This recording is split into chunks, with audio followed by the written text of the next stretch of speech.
എല്ലാവരോടും ഒരുമിച്ച് പറയും നമസ്തേ.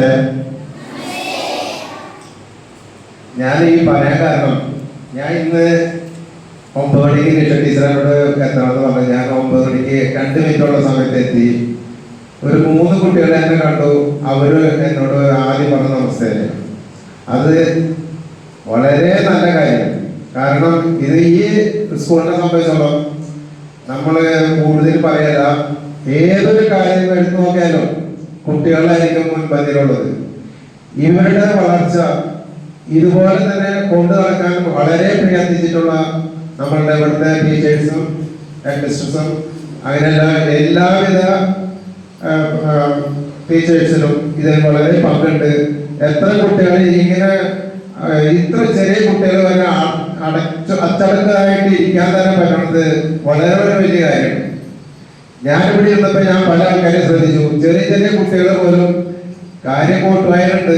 അത് നമ്മള് ഇപ്പൊ വീട്ടിലാണെന്നുണ്ടെങ്കിൽ അവരോട് പറഞ്ഞാൽ 1 മിനിറ്റ് വരെ അവരിക്കില്ല.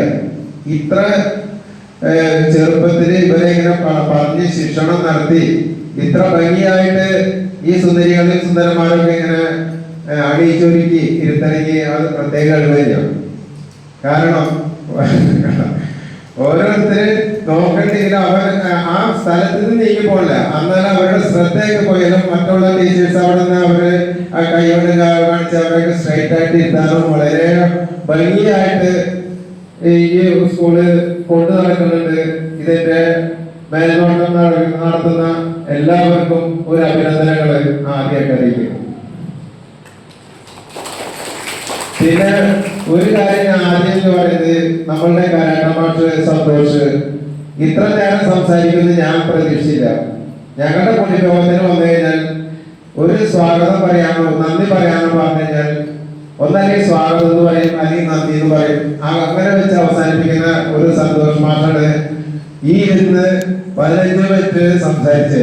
ഞാൻ വിചാരിച്ചു ഞാൻ ഈ ലോകത്ത് തന്നെയാണോ?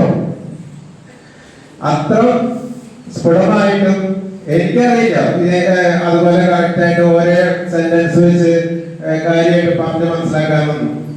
കാരണം ഇത്ര കാര്യങ്ങള് ആ അദ്ദേഹത്തിന്റെ മനസ്സിൽ ഉള്ള ആൾക്കാര് അടുത്ത പ്രാവശ്യം കുടുംബത്തിന് ഞാൻ പ്രതീക്ഷിച്ചിട്ടുണ്ട് ആളിൽ ഒരു നല്ല പ്രഭാഷണം നടത്തിക്കാം എന്നുള്ളത്. പിന്നെ നമ്മളുടെ കുട്ടികള് നമ്മള് ചെറുപ്പത്തിൽ തന്നെ നമ്മൾ വിചാരിക്കും അവരെ A+ കിട്ടണം, അല്ലെങ്കിൽ അവരായിരിക്കും ഉന്നതിക്കുന്നത്, 1ാം റാങ്ക് വേണം എന്നെല്ലാവരും പ്രതീക്ഷിക്കും. പക്ഷെ നമ്മൾ അങ്ങനെ പ്രതീക്ഷിക്കേണ്ട കാര്യമില്ല. ഒരാൾക്ക് ഉള്ള കഴിവായിരിക്കില്ല മറ്റുള്ള ആൾക്കാർക്ക്.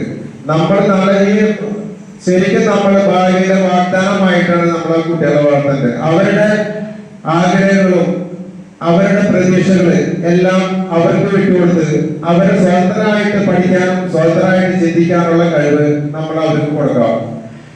അതിനനുസരിച്ച് അവരെ അഴിച്ചുവിടാനല്ല. ഇന്നത്തെ ലോകത്ത് ഇന്ന് ഇവിടെ പറഞ്ഞ പ്രാർത്ഥനകളും ഇവരുടെ അച്ചടക്കവും ഇത് ഒരിക്കലും ഇവരെ വഴി തെറ്റിക്കില്ല എന്നുള്ളത് 100% ഉറപ്പാണ്. മറ്റുള്ള സ്കൂളിലെ പോലെ മറ്റുള്ള സ്കൂളിൽ ഇതല്ല പഠിക്കുന്ന അവരുടെ ബിസിനസ് ആയിരിക്കും. അവരുടെ പൈസയുടെ ഒരു ആവശ്യം മാത്രമാണ് അതിന്റെ പാരന്റ്സുകളിൽ നിന്ന് മേടിക്കാൻ അവർ ഉദ്ദേശിക്കുന്നത്. അപ്പോൾ അവർ കുട്ടികളെ എങ്ങനെ ആയിക്കോട്ടെ എന്നാണ് അവരത്. നമ്മളുടെ ഈ പേര് പറയുന്നില്ലെങ്കിലും അടുത്തുള്ള പല കോളേജുകളും കാര്യങ്ങളും എനിക്ക് അറിയാവുന്ന കാര്യങ്ങളുണ്ട്. അതാണ് അതിനൊരു പ്രത്യേകിച്ച് പറയാൻ കാരണം, ഈ കുട്ടികള് നല്ല ലെവലിൽ വരണമെന്ന് ആത്മാർത്ഥമായിട്ട് പാരന്റ്സും ടീച്ചേഴ്സും ആഗ്രഹിക്കുന്നതുകൊണ്ട് മാത്രമാണ്. അതിന്